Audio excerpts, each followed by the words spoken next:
أستغفر الله رب البرايا أستغفر الله من الخطايا ربي زدني علما نافعا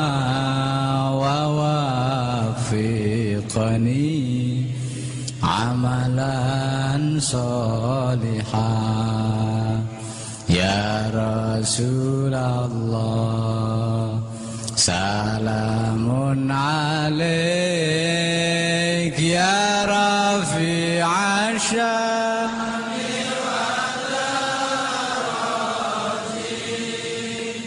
عطفة يا جيرة العالم يا أهيل الجود والكرم يا أهيل الجود والكرم.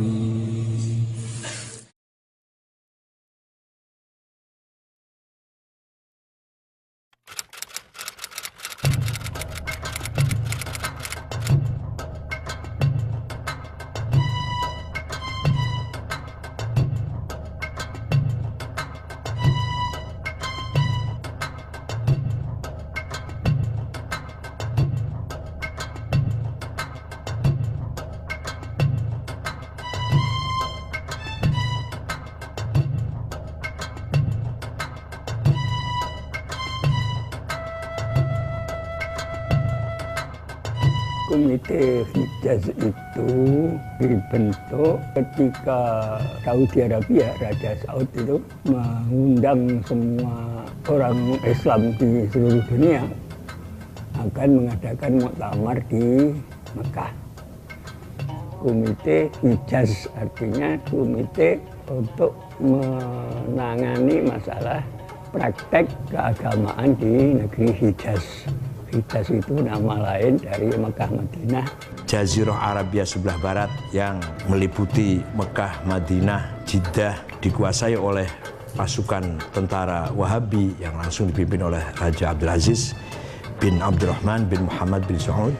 Maka mereka melakukan hal-hal yang bertentangan dengan prinsip Ahlussunnah wal Jamaah, yaitu membongkar situs-situs sejarah, bahkan sampai kuburan-kuburan para sahabat. Di Ma'la itu ada kuburannya Sayyidah Khadijah, Asma binti Abu Bakar, Abdullah bin Zubair, ulama-ulama semua dibikin rata dengan tanah. Kemudian situs sejarah juga dibongkar, makom Syafi'i, tempat mengajarnya Imam Syafi'i. Terakhir akan membongkar makom Hadrati Rasul sallallahu alaihi wasallam dan Sayyidina Abu Bakar Umar. Baru Kiai Hasyim Asy'ari, Kiai Wahab dan kiai-kiai tersentak mendengar bahwa kuburan Nabi Muhammad akan dibongkar. Segera dibentuk Komite Hijaz. Saudi Arabia di bawah kekuasaan Muhammad bin Abdul Wahab menerapkan pemerintahan dan menerapkan Islam menurut paham Wahabi. Yang boleh hidup hanya mazhab Wahabi. Mazhab 4 tidak boleh. Yang itu tidak cocok, bahkan dianggap berbahaya oleh para pemimpin Islam Indonesia, kiai-kiai di Indonesia. Jadi kiai-kiai di Indonesia ingin menyampaikan hal ini kepada Raja Saudi Arabia. Nah, maunya kiai-kiai ini nunut delegasi ke muktamar khilafah di Mekah itu. Tapi kemudian tahu-tahu nama Kiai Wahabi, alasannya karena kiai pesantren belum punya organisasi. Penghapusan nama Kiai Wahab ini menimbulkan kekecewaan, ya katakanlah mungkin juga kemarahan di kalangan pesantren. Maka kiai-kiai berkumpul, kesimpulannya kiai-kiai terutama di dalam Komite Hijaz merasa wajib harus ada organisasi para ulama Ahlussunnah wal Jamaah di Indonesia. Nah, maka organisasi itulah yang kemudian disebut Nahdlatul Ulama. Begitu akan berangkat ke Saudi Arabia, delegasi Komite Hijaz ini sudah atas nama Nahdlatul Ulama. surat yang dibawa oleh Kiai Wahab kepada Raja Saudi juga sudah atas nama Nahdlatul Ulama. Berangkat ke Jeddah, diterima oleh Raja Abdul Aziz, menyampaikan salam umat Islam seluruh negeri Jawa, dan memohon satu, para tamu Allah baik yang umroh maupun yang haji selama berada di Mekah, Madinah, Jeddah diberi kebebasan beribadah sesuai dengan mazhabnya masing-masing. Yang kedua, imam dan khotib Masjidil Haramain digilir. Misalkan satu minggu ini bermadzhab Hanafi, minggu depan mazhab Maliki, minggu depan mazhab Syafi'i, minggunya lagi mazhab Hambali. Yang ketiga, mohon dengan sangat makom hadrati Rasul sallallahu alaihi wasallam dan Abu Bakar Umar jangan dibongkar. Yang dikabulkan cuma yang satu ini yang dikabulkan. Yang khutbah digilir dan kebebasan cara beribadah itu tidak dikabulkan.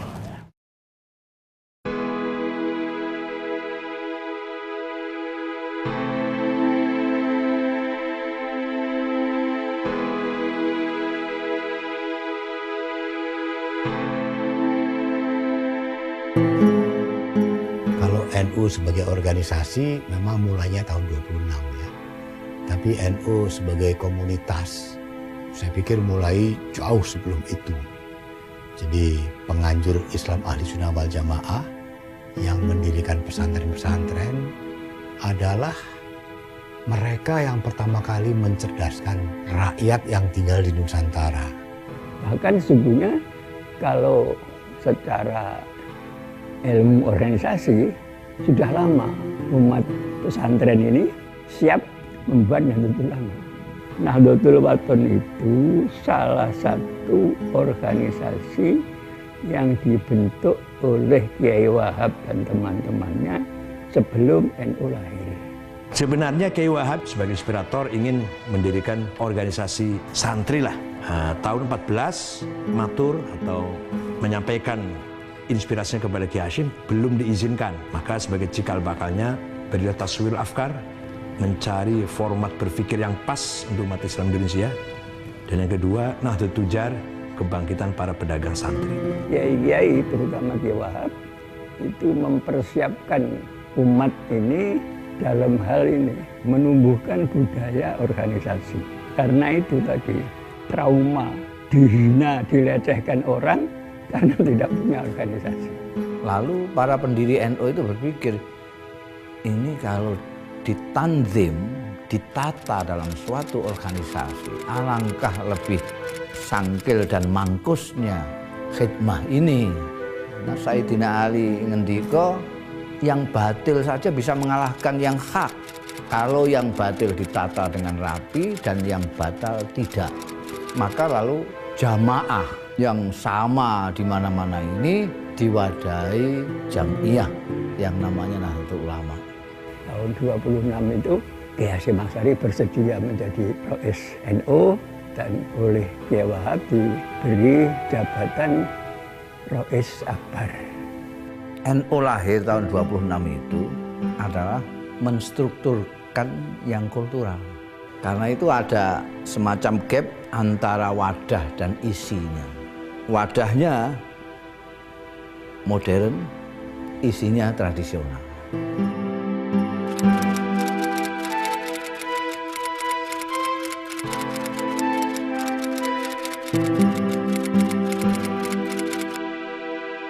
Konon asasi itu bahasa Indonesianya anggaran dasar.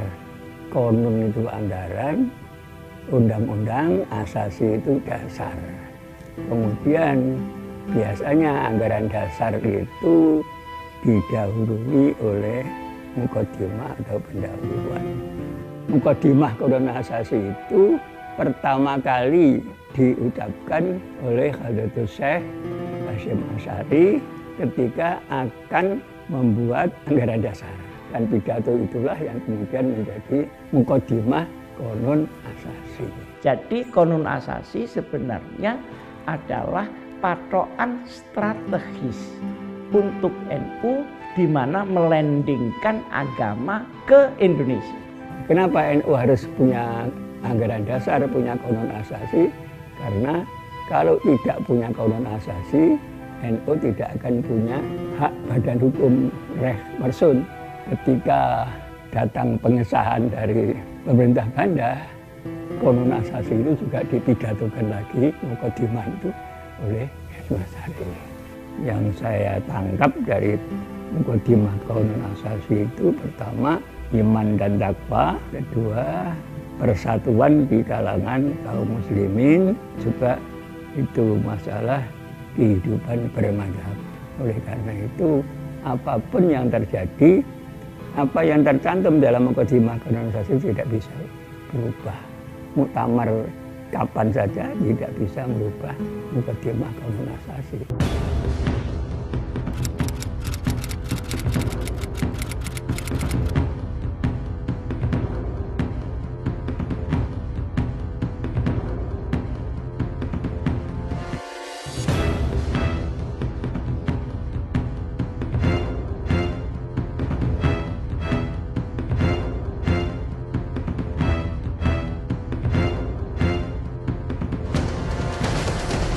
Peran NU tidak bisa diragukan, sangat besar sekali.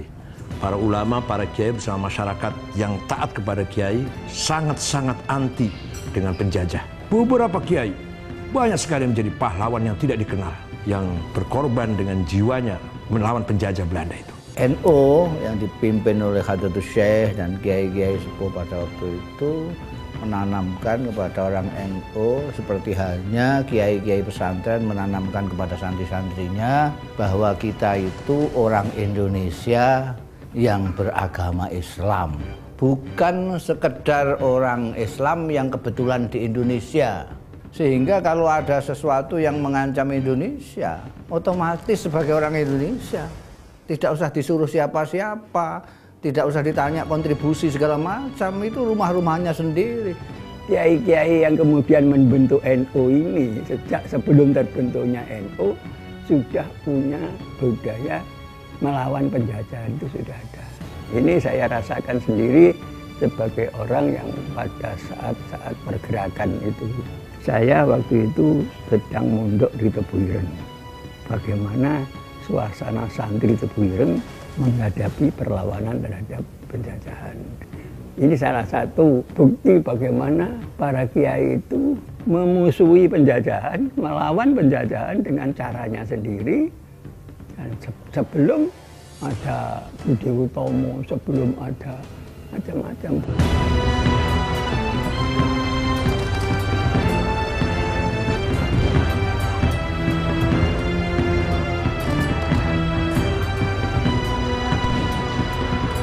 Karena saya kira itu tidak hanya sekedar penghormatan pada matahari, memakai rukuk segala macam, itu sudah keterlaluan. Dan niatnya memang niat nyembah dewa matahari kan. Kiai Hasyim Asy'ari sendiri pernah ditahan 1 bulan oleh Jepang karena menolak keluar dari tahanan, tangan kanannya mati, tangan kanannya sudah tidak bisa bergerak. Mungkin dalam Kongres Pemuda peran kita tidak signifikan.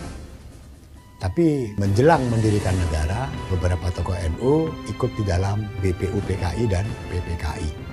Kalau dilihat dari jumlah mungkin tidak banyak ya, karena secara resmi berperan di BPUPKI itu kan Kiai Maskur dan Kiai Wahid Hasyim ya. Kemudian di PPKI mungkin hanya Kiai Wahid Hasyim yang berperan, karena dari 61 menjadi 17, lalu ditambah anggota baru itu kira-kira 20, sisanya yang anggota BPUPKI itu tidak semuanya masuk ke PPKI. Cuma kalau dilihat dari sudut substansi dan dampaknya bagi pembangunan bangsa atau berdirinya sebuah bangsa dan negara itu sangat besar. Yang menonjol adalah Pak Wahid Hasyim yang duduk di dalam Panitia 9 yang merumuskan pembukaan Undang-Undang Dasar. Jadi perannya cukup besar menurut saya. Karena dari sudut substansi itu NU tentu memberikan sumbangan-sumbangan bagi perumusan dasar negara yang kemudian menjadi Pancasila. Di dalam BPUPKI yang memperdebatkan dasar negara tanggal 29 Mei sampai dengan 1 Juni, itu NU juga ada di dalamnya dan ikut di dalam perdebatan sehingga deadlock pada tanggal 1 Juni. Kemudian pada tanggal 22 Juni ada Piagam Jakarta. Di situ dari 9 orang terpilih ada satu orang yang bernama Kiai Wahid Hasyim mewakili golongan Islam. Nah, itu dampaknya terhadap ideologi negara.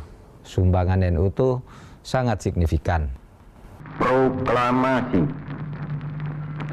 kami bangsa Indonesia dengan ini menyatakan kemerdekaan Indonesia. Hal-hal yang mengenai pemindahan kekuasaan dan lain-lain diselenggarakan dengan cara saksama dan dalam tempo yang sesingkat-singkatnya. Jakarta, 17 Agustus 1945, atas nama bangsa Indonesia, Soekarno, Hatta.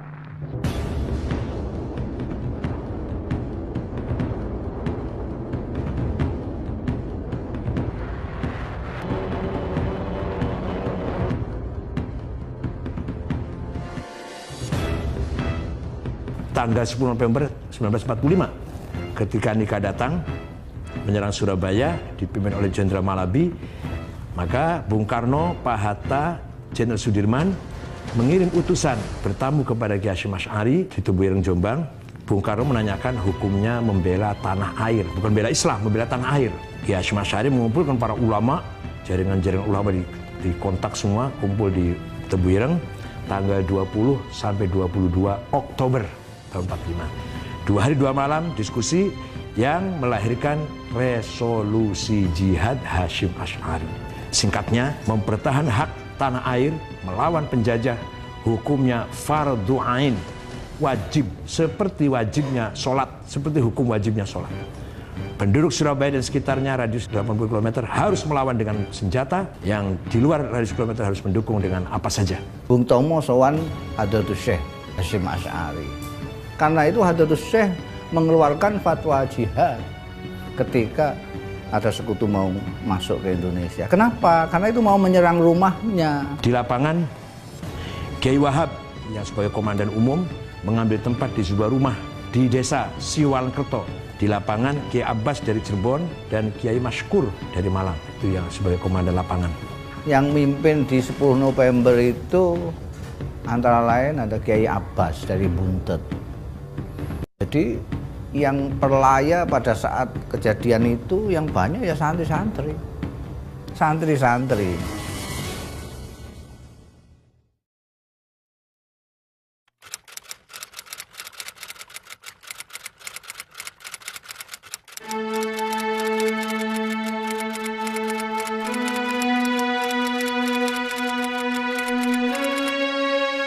Kalau kita melihat Kiai Wahid Hasyim dari sudut itu, menurut saya ada 2 hal. Pertama, ketika beliau memperjuangkan garis politik. Yang kedua, ketika melaksanakan keputusan politik. Nah, ketika memperjuangkan garis politik, sangat jelas sekali Kiai Wahid Hasyim ini memperjuangkan nilai-nilai Islami dalam kehidupan bernegara dengan pendirian yang kokoh. Bahkan kemudian menjadi salah satu tokoh penting ketika misalnya Kiai Wahab Hasbullah itu karena persoalan pandangan keagamaan dan kenegaraan itu menjadikan NU sebagai partai sendiri yang terpisah dari Masyumi. Dan itu diikuti oleh Kiai Wahid Hasyim sebagai perjuangan. Nah, tetapi ketika Kiai Wahid Hasyim ini kemudian menjadi pelaksana keputusan-keputusan politik dan duduk di pemerintahan, itu tampak jelas bahwa ini orang yang sangat pluralistis. Penganut paham pluralisme, paham kebangsaan yang sangat kokoh.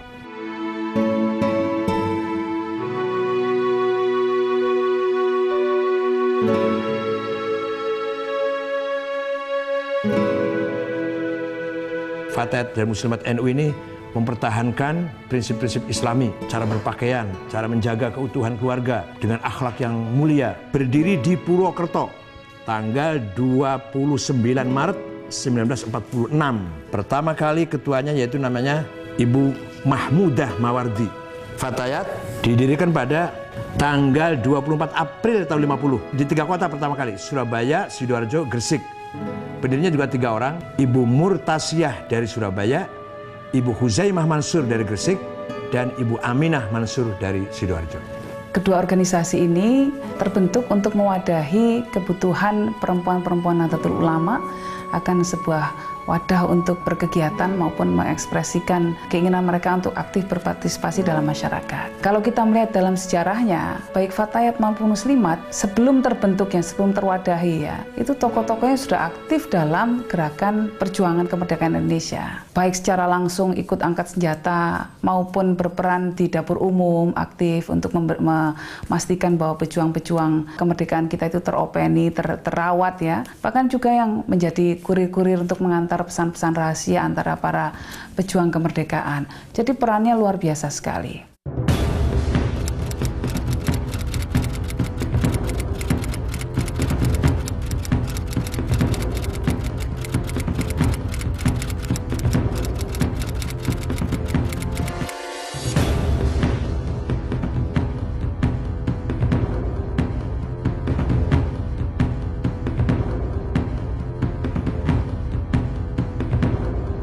NU banyak tersinggung karena kiai-kiai NU sering tidak diajak bicara, diajak berembuk oleh tokoh-tokoh yang non-NU.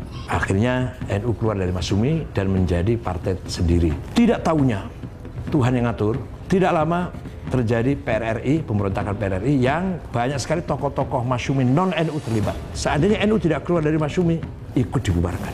Padahal waktu keluarnya NU dari Masyumi bukan karena mengetahui akan ada pemberontakan, tidak. Tapi itulah tangan Tuhan yang ikut campur, menggerakkan hati para ulama NU agar keluar dari Masyumi. Ya sebetulnya hubungan itu tidak berjalan mulus karena perbedaan latar belakang. Kebanyakan tokoh-tokoh Masyumi adalah berpendidikan barat, menjadi intelektual dan menganggap enteng para ulama NU yang sebetulnya tidak kalah dari mereka. Karena adanya ketidaksesuaian pendapat dengan tokoh-tokoh dalam Masyumi, maka ulama-ulama NU mendirikan partai dan akhirnya menjadi pemenang ketiga dari pemilu. Dalam kurun itu yang menonjol adalah pemberian gelar Waliul Amri Daruri Bisyaukah kepada Presiden Soekarno yang dilandaskan dengan ketentuan-ketentuan di dalam fikih. Orang-orang yang tidak paham fikih menganggap itu upaya menjilat Bung Karno, padahal sama sekali jauh dari itu. Nah, ketika itu NU masih memperjuangkan Islam menjadi dasar negara yang dilakukan di dalam waktu 56 sampai 59 di dalam Majelis Konstituante.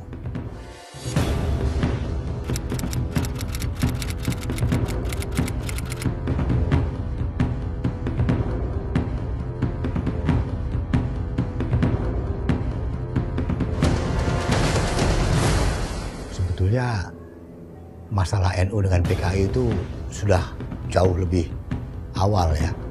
Tahun 48 kan terjadi pemberontakan Madiun, di mana para kiai dari berbagai pesantren dibunuh oleh orang-orang PKI. Dan itu menjadi peristiwa yang membuat NU sangat waspada. Tidak hanya NU saya pikir, juga banyak kelompok lain termasuk TNI dan pihak-pihak non-Islam. Setelah demokrasi terpimpin, setelah kembali kepada Undang-Undang Dasar 45, posisi Bung Karno kan kembali menjadi kepala pemerintahan. PKI memanfaatkan Bung Karno, dan Bung Karno pun menurut saya terlalu percaya kepada PKI. Dan ini mendapatkan perlawanan dari TNI dan juga dari umat Islam serta kelompok-kelompok lain yang tidak setuju dengan PKI. Dan itu mencapai puncaknya pada tanggal 30 September ketika G30S PKI, maka terjadilah yang kita lihat. Jadi peristiwa 65 itu harus dilihat bahwa itu konteks sejarah dan konteks pemberontakan di Indonesia. Tidak boleh hanya dilihat konteks korban daripada 65 saja. Karena adanya korban itu karena adanya pemberontakan. Itu. Dan yang di NU pun yang jadi korban juga banyak. Nah, yang jadi masalah memang adalah keterlibatan sejumlah kawan dari Ansor dalam tindakan kekerasan yang memakan korban sangat banyak. Tapi kita tidak bisa menyalahkan kawan-kawan ini karena pada saat itu kondisinya adalah perang antara membunuh atau dibunuh. Dan mereka pun ditekan oleh satu kekuatan yang tidak bisa mereka lawan.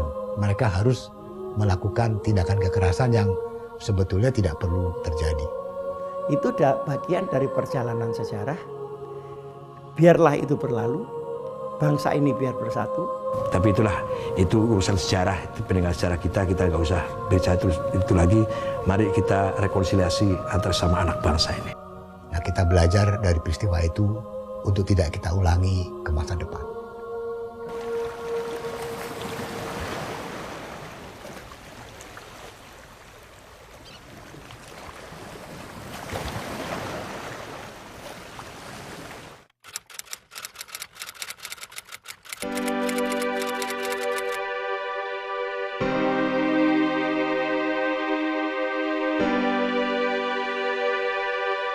Ketika itu tokohnya yang terkenal Pak Subhan dengan Pak Syekhu ngotot ingin pemilu luber langsung bebas rahasia dengan keyakinan NU akan menang, minimal akan menunjukkan kekuatan NU lah.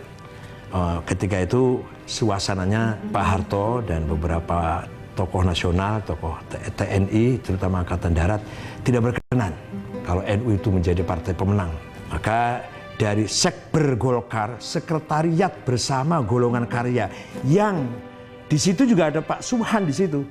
Kemudian dijadikan kendaraan, tidak mengatakan itu partai, tapi itu golongan karya dan golongan karyalah yang harus menang. Kalau menurut saya, dulu itu ada kekuatan sosial politik di Indonesia itu ada 6. PNI, Masumi, PKI, NU, militer. Setelah Bung Karno tidak ada, PNI tidak ada, Masumi tidak ada, PKI tidak ada, tinggal 2. Tentara bikin Golkar. Maka yang dijeleng-jeleng, yang ditekan-tekan itu NU. Pemilu pertama tahun 71 sudah diperlakukan begitu kejam, NU masih eksis. NU menjadi sasaran dari pemerintah Orde Baru pada pemilu tahun 71 dan seterusnya. Hal itu terjadi karena pemerintah masih menganggap NU masalah, ancaman, karena masih menginginkan negara berdasar Islam. Karena itu lalu dilakukan segala macam upaya, termasuk akhirnya dibonsaikan dalam P3. Dan betul-betul NU waktu itu sudah menjadi kecil secara politik. Ya itulah sejarah perjalanan bangsa kita. Kita tidak usah mengungkit-ungkit itu ke belakang. Kita maafkan, tapi tidak bisa dilupakan. Atas nama pimpinan Majelis Permusyawaratan Rakyat, saya sampaikan selamat bersidang, selamat bermusyawarah. Semoga Allah Subhanahu wa Ta'ala senantiasa melimpahkan taufik dan hidayahnya kepada kita sekalian dalam rangka usaha pembangunan bangsa dan negara Republik Indonesia.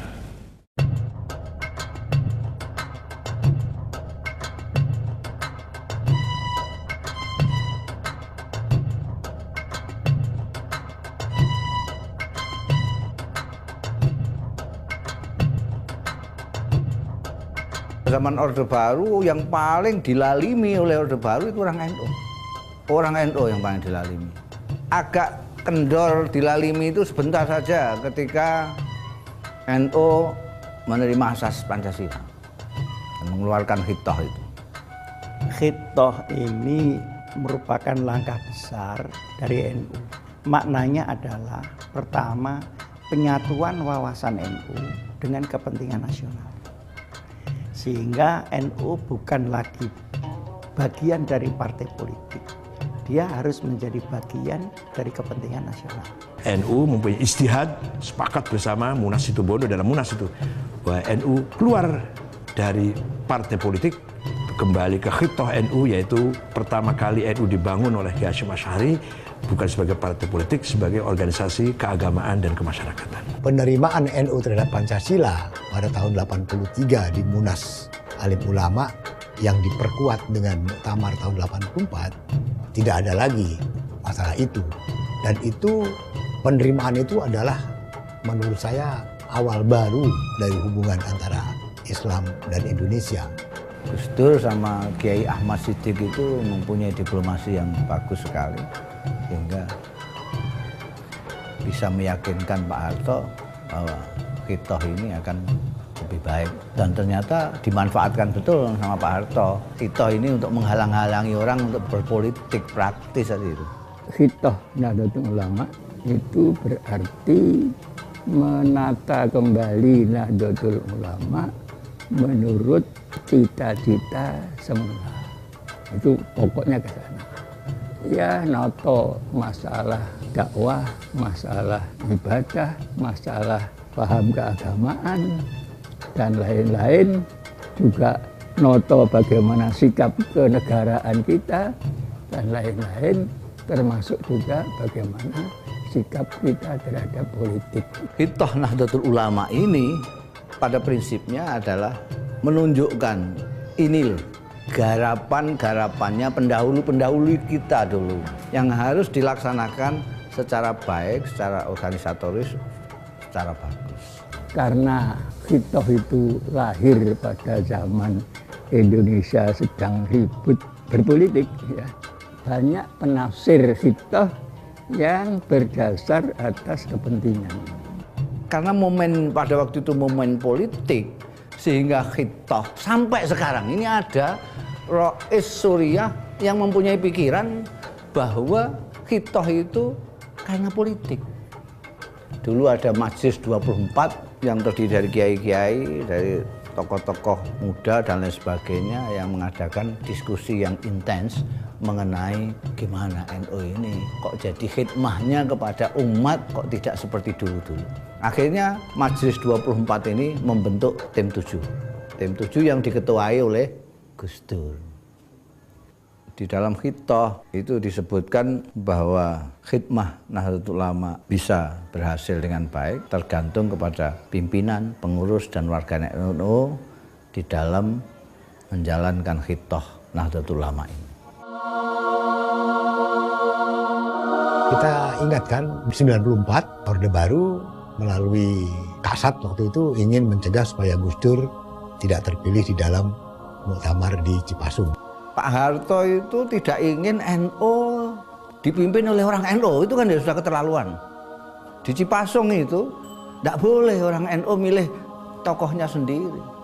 Ya masukkan orang yang nggak jelas nasabnya di NU supaya mimpin. Upaya itu tidak berhasil. Di situ kita melihat bahwa kemandirian NU tetap terjaga karena kita juga utuh. Walaupun kita dipengaruhi orang lain, ditekan orang lain, tapi kita punya kemandirian.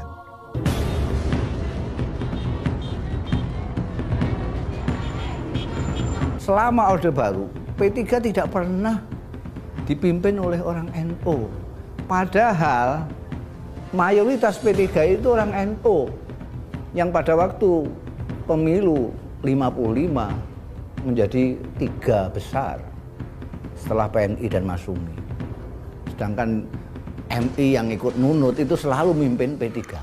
Setelah Gus Dur menjadi ketua umum PBNU, karena kapasitas Gus Dur yang begitu hebat, maka akhirnya Gus Dur muncul sebagai tokoh utama dari masyarakat sipil Indonesia. NU pun menjadi kekuatan utama masyarakat sipil karena ada Gus Dur. Ketika pimpinannya itu Gus Dur, maka otomatis terutama anak-anak muda wawasannya menjadi sangat luas karena yang mimpin Gus Dur yang mempunyai wawasan luas. Jadi tergantung siapa yang mimpin. Kalau kita lihat kenapa orang begitu menghormati Gus Dur, karena ibadah-ibadah sosialnya itu keikhlasannya menurut saya tinggi. Sehingga Tuhan menggerakkan hati orang-orang itu untuk menghormati Gus Dur. Kalau pemimpin NU tidak ikhlas, NU tidak akan berhasil sampai kapanpun. Coba bayangkan orang seperti Gus Dur tuh belusuan ke pesantren-pesantren, bertemu rakyat, bertemu LSM gitu. Dan nunggu laporan-laporan dari orang di level yang langsung di bawahnya, tapi turun sendiri. Kiai Wahid Hasyim juga dulu begitu, Saifuddin Zuhri juga begitu kan.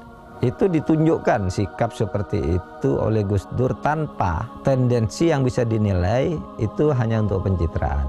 Gus Dur itu tidak peduli Ketika diberitahu misalnya, Gus jangan gitu, nanti Gus Dur malah dukungannya kurang, tidak peduli dia, saya tidak butuh soal-soal begitu katanya. Mau didukung, mau tidak, terserah saja, saya tidak butuh percitraan apa, pokoknya ini jalan. Maka terjadilah apa yang sudah kita lihat kan, bahwa Gus Dur menjadi ujung tombak dalam menghadapi Pak Harto dan pemerintah Orde Baru yang berujung kepada peristiwa reformasi. Tanpa peran Gus Dur, tanpa peran NU pada saat itu, tidak akan terjadi seperti yang kita lihat. Atau terjadi pun pasti mundur waktunya. Reformasi ini dimulai dari Ciganjur, di rumahnya Gus Dur, dihadiri oleh tokoh lain yaitu Pak Amin Rais, Ibu Megawati, dan Sri Sultan Hamengkubuwono. Itulah awal mula reformasi yang sebenarnya.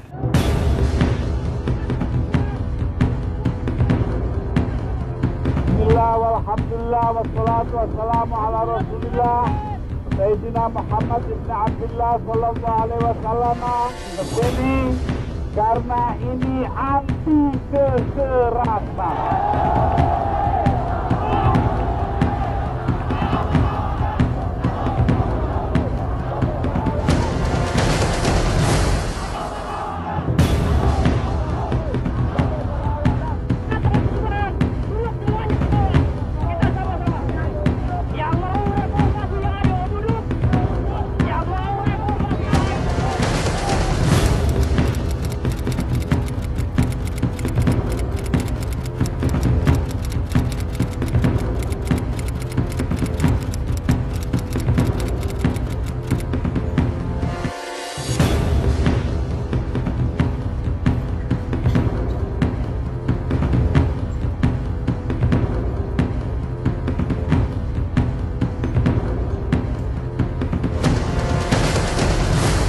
Saya memutuskan untuk menyatakan berhenti dari jabatan saya sebagai Presiden Republik Indonesia.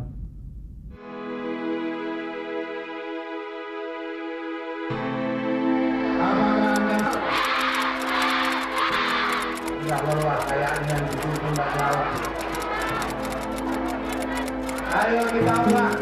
PKB membela yang benar. Dibentuk PKB itu tanggal 23 Juli tahun 98, setahun sebelum pemilu. Jadi dadaan kemudian ikut pemilu. Yang mengajak saya Gus Dur. Nah, pertama kali yang saya tanyakan, loh Gus Dur kan menghitohkan NU, kok sekarang bikin partai? Apa tidak kontradiksi? Maka penjelasannya begini, yang kita hitohkan itu adalah NU sebagai jamaah dan jami'iyah. Ini harus menempati posisi hitoh yang hubungannya itu bukan NU partai tapi NU bangsa. Tetapi sistem nanti di reformasi ini akan bertumpu kepada partai politik. Nah, kalau NU tidak mempunyai partai politik, maka aspirasinya tidak akan disalurkan berikut mindset politik kebangsaannya. Nah, terus bagaimana hubungannya dengan hitoh? Kita bisa. Karena ketika itu orang NU sebagai komunitas bisa digerakkan, maka PKB dapatnya besar. Ketika dapat besar, anak-anak kita banyak yang jadi DPR, DPRD, ada jadi menteri, ada jadi panitia ehod, Gus Dur sendiri jadi presiden, dan begitu kan? Sebagai hasil daripada jembatan ini tadi. Bismillahirrahmanirrahim. Sebagai presiden terpilih berdasarkan ketetapan MPR RI nomor. Bagi NU secara formal prestis ya, saya kira itu sangat penting karena kemudian itu tadi ternyata orang NU itu bisa menjadi presiden yang dikehendaki oleh rakyat. Itu satu, bagi NU secara formal prestisius. Tapi secara material NU tidak dapat apa-apa sebenarnya kalau mau menghitung material. Kalau bagi bangsa ini yang terpenting, Gus Dur memperkuat visi kebangsaan kita. Gus Dur menunjukkan bahwa NU itu harus menjadi jangkar pluralisme, jangkar kebinekaan kita, jangkar kebangsaan kita. Itu ditunjukkan oleh Gus Dur. Gus Dur mikirnya bukan NU, mikirnya Indonesia. Dia bersakit-sakit diterima asal untuk Indonesia. Sekarang ini persoalan kita politik sudah sangat transaksional. Pokoknya Anda ingin dapat ini harus melakukan ini. Itu beda dengan yang dilakukan Gus Dur dulu. Dulu Gus Dur ditawari, Gus Dur mau selamat asalkan melakukan ini. Tapi Gus Dur tolak. Tidak, kata Gus Dur. Demokrasi itu bukan pasar. Demokrasi itu bukan bertukar-menukar begitu. Saya sering ceritakan kan Gus Dur ketika mau jatuh, itu sudah ditawari, Gus Dur Anda tidak akan jatuh asal mau mengganti menteri. Kan gampang, seorang presiden ingin selamat, sudahlah ganti menteri, dia memang bisa mengganti. Tapi Gus Dur bilang, tidak, demokrasi itu bukan pasar. Oleh karena demokrasi bukan pasar, kalau minta saya sebagai presiden mengganti menteri atas perintah partai politik, maka saya melanggar konstitusi, maka saya lebih baik tunduk kepada konstitusi, kata Gus Dur. Tidak apa-apa saya jatuh, dan itu yang terjadi. Gus Dur, you are still our president.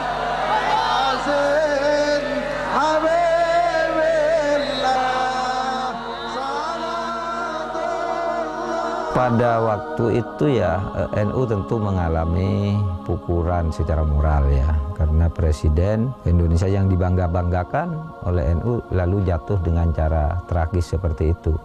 Tetapi orang NU juga harus bangga ketika Gus Dur ternyata memberi contoh bahwa negara yang begitu besar dengan presiden yang begitu banyak dukungan dijatuhkan di dalam sebuah proses politik, tetapi tanpa korban darah sedikit pun. Anda tahu jatuhnya Pak Harto misalnya itu makan korban Semanggi, makan orang-orang diculik yang hilang 14 orang sampai sekarang tidak ketemu. Bung Karno jatuh juga itu lebih parah lagi, mengorbankan darah manusia begitu banyak, konflik PKI dengan rakyat dengan angkatan darat itu kan, lalu ratusan ribu orang meninggal menjadi korban sampai kemudian menjatuhkan Bung Karno. Zaman Gus Dur coba Anda lihat, tidak ada satupun orang meninggal ketika Gus Dur jatuh. Karena apa? Karena Gus Dur sendiri sudah menyatakan tidak masuk akal kalau hanya mempertahankan kekuasaan itu harus mengorbankan nyawa seseorang. Sehingga Gus Dur pada waktu itu bahkan sebelum jatuh sudah mengutus saya ke berbagai tempat di Jawa Timur dan Jawa Tengah yang punya kantong-kantong pendukung fanatik. Saya datangi kiai di sana, saya datangi tokoh-tokoh di sana untuk memberi pesan Gus Dur, tidak usah merencanakan membela Gus Dur ke Jakarta. Pada waktu itu kan sudah siap pasukan berani mati kan, dari Jawa Timur, dari Jawa Tengah udah datang ke Jakarta. Nah kalau Gus Dur mau, ya dibiarin aja gitu kan, pasti terjadi pertumpahan darah. Mungkin orang berhasil saja menjatuhkan Gus Dur, tapi dengan cara yang berat. Kalau Gus Dur mau melawan pada waktu itu.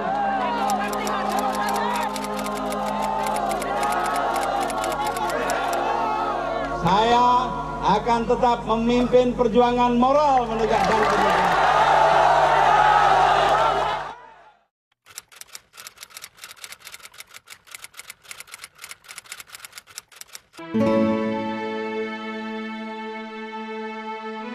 ICIS itu singkatan dari International Conference of Islamic Scholar. Kalau di bahasa Arab kan itu Al-Mu'tamarud Duwali lil Ulama wal Mustaqofin al-Muslimin. Saya bentuk tahun 2003. Ketika itu masih panas-panasnya serangan-serangan barat terhadap Islam, sehubungan dengan perang terhadap terorisme yang dimulai semenjak 9/11, jadi tanggal 11 September, yang menjadi misinya dua. Pertama, Islam yang rahmatan lil alamin. Maksudnya untuk mengembalikan citra Islam tidak seburuk yang orang barat menyangka. Satu, dikembalikan kepada Islam yang sesungguhnya. Yang kedua, kita membawakan Pancasila sebagai cara orang Islam dan lintas agama di Indonesia untuk bernegara, tidak merugikan agama sekalipun bukan negara agama.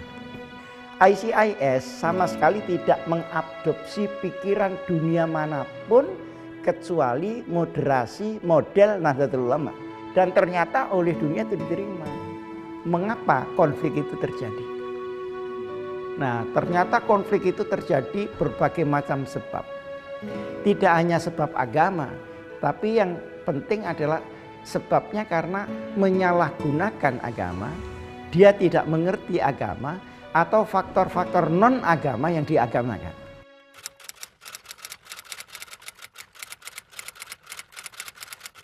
Ada seorang pemimpin pergerakan nasional Indonesia, adalah Dr. Sutomo, yang ikut mendirikan Budi Utomo. Beliau mengatakan pesantren adalah konservatorium patriotisme dan nasionalisme Indonesia. Andai kata tidak ada pesantren, andai kata tokoh-tokoh Indonesia hanya mendapatkan pendidikan barat, kiranya sulit mengajak mereka untuk memperjuangkan kemerdekaan Indonesia. Semangat memperjuangkan Indonesia itu sangat didukung oleh pesantren-pesantren. Nasionalisme itu sangat erat hubungannya dengan Nahdlatul Ulama, dan terakhir lagi ya kita bisa melihat tahun 83-84 itu waktu Situbondo dengan pernyataan bahwa republik ini adalah final ya. Jadi itu satu pengakuan bentuk final dari republik. Ini sesuatu yang cukup luar biasa yang disumbangkan oleh NU.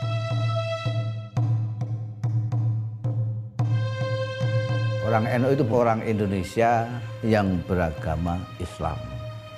Bukan orang Islam yang kebetulan di Indonesia. Orang NU itu bukan turis, tapi dia tuan rumah. Sehingga dia tahu di Indonesia ini isinya apa saja. Isinya Bhinneka Tunggal Ika. Isinya macam-macam, beragam orang. Islam yang majemuk ini diberi warna-warna Islam yang penuh kesejukan, penuh persaudaraan, sehingga konsep kebangsaan kita itu lalu mudah difahami dari pandangan NU, kemudian juga dikristalisasikan di dalam ideologi negara dan konstitusi yang penegakannya juga kemudian bisa dipaksakan oleh negara sebagai satu faham kenegaraan gitu. Kalau dalam konteks agama dengan negara, tadi sudah kita menerima Pancasila, dan NU juga menjadi pelopor dari masuknya sejumlah aspirasi umat Islam. Dan sekali lagi kita tidak bisa menafikan peran Gus Dur untuk meletakkan dasar-dasar adanya demokrasi di Indonesia yang berujung kepada reformasi. Gus Dur itu punya andil besar sekali dalam keterbukaan pemikiran orang-orang NU muda. Dia memberi satu kepercayaan diri dan juga perlindungan kepada pembaruan di dalam NU. Ya, Gus Dur itu selalu memikirkan bahwa yang bisa mengkontribusi sesuatu justru itu adalah orang-orang keluaran pesantren.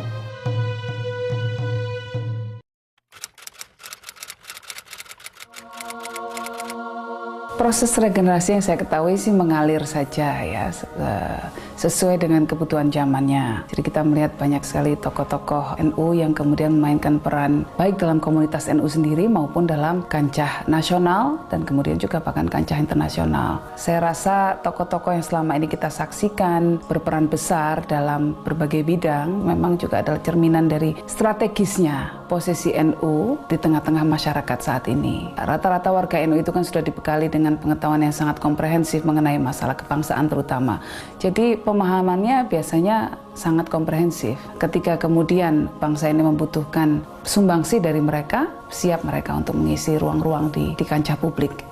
Kita harapkan regenerasi ini lancar dengan baik sehingga NU akan selalu eksis sampai ila yaumil qiyamah insyaallah. Kita sudah berusaha ada pengkaderan, di samping pesantren juga itu tempat pengkaderan yang paling efektif. Maka bagi saya pribadi ya, peran anak-anak muda NU itu adalah harus memastikan bahwa mereka bisa mengerek, bisa mendorong agar globalisasi ini menjadi sebuah hal yang positif yang membawa maslahah terutama bagi tingkat akar rumput.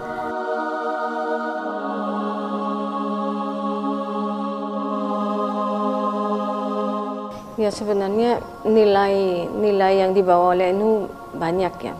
Tapi kalau ditanyakan secara singkat saya kira ya bahwa yang terpenting mungkin adalah kemampuan untuk adaptasi pada konteks lokal, kepada kebudayaan lokal ya. Warga NU selain harus berbangga juga harus menjaga warisan ini sebagai warisan para tokoh-tokoh NU juga. ya, sehingga Indonesia akan tetap menjadi satu bangsa yang kuat dalam ikatan kebinekaan, dalam ikatan pluralisme yang sekarang ini menjadi sangat relevan untuk selalu dikampanyekan lagi.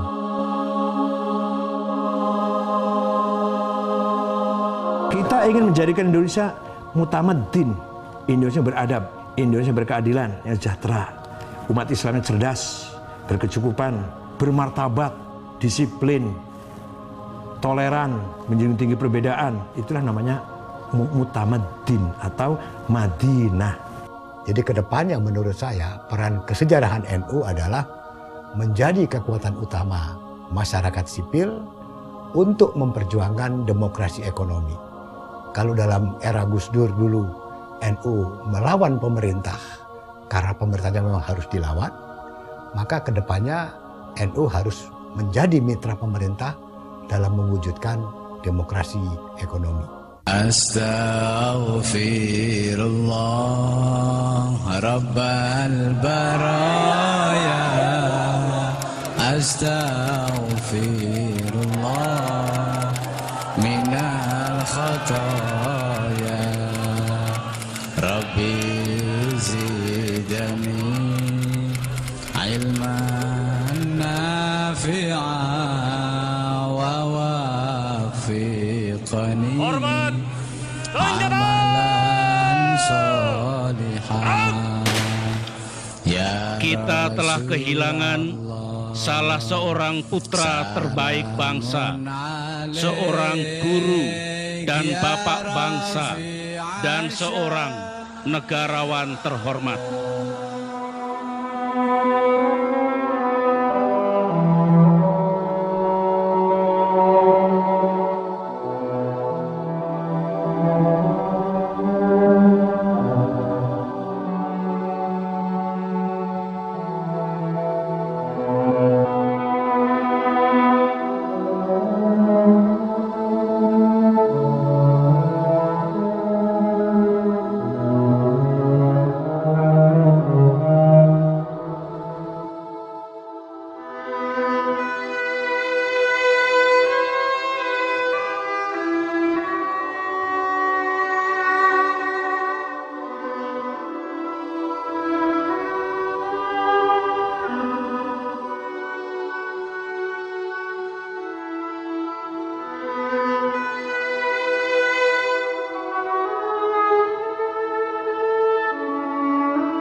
Ilailas tulil firdausi ala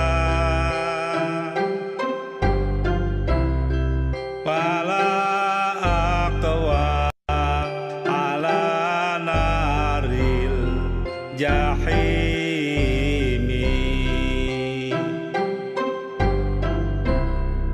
pahabali tau batau afir dhunubi